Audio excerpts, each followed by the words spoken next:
Reservation पर बात करेंगे। आपको मुझसे ज्यादा पता होगा, लेकिन मुझको जो मालूम है रिजर्वेशन पर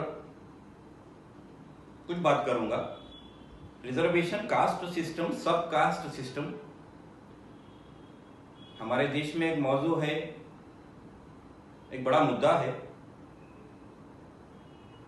तेलंगाना में भी कास्ट सर्वे हो रहा है।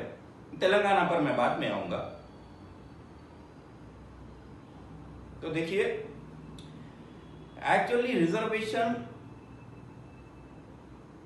हमारे देश में 4 हिस्सों में बटा हुआ है। 4 ब्रॉड बेस्ड रिजर्वेशन पर सर्वे आमतौर पर होते हैं। उसमें होता यह है कि ये जो 4 कास्ट सिस्टम्स है,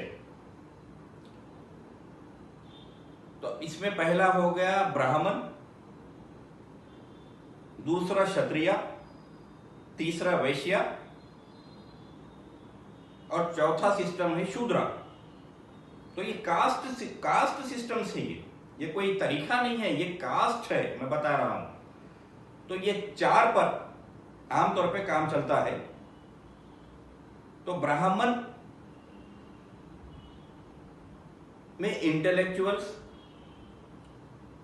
प्रीस्ट और जिसको हिंदू धर्म की नॉलेज हो,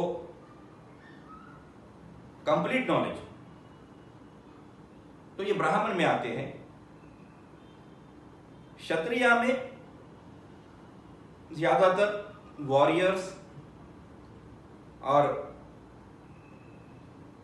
ब्रेव हार्ट्स, पुलिस में, फौज में ज्यादातर होते हैं क्षत्रिय। तो ये सेकंड कास्ट सिस्टम है।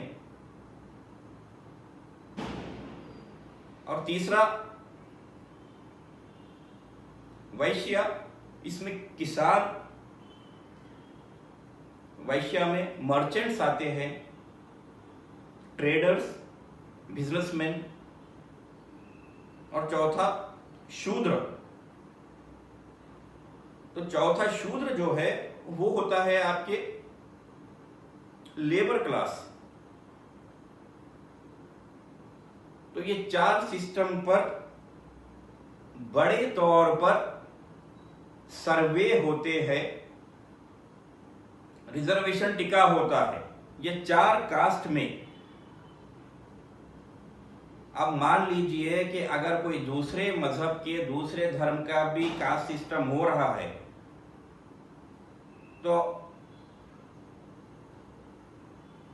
इसी के तर्ज पर, यानी मुसलमान में अगर रिजर्वेशन की जो है सर्वे हो रही है, तो मुसलमान में भी उसी तरह कुछ अपर कास्ट को, जैसा कि भाई मुसलमान में जो प्रीचर्स है, जो जिसको नॉलेज होती है अपने धर्म की, उनको फिर जो है,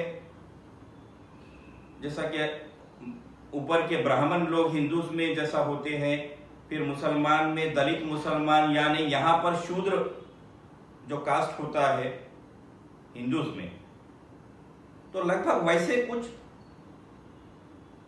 समझना होता है रिजर्वेशन सिस्टम को।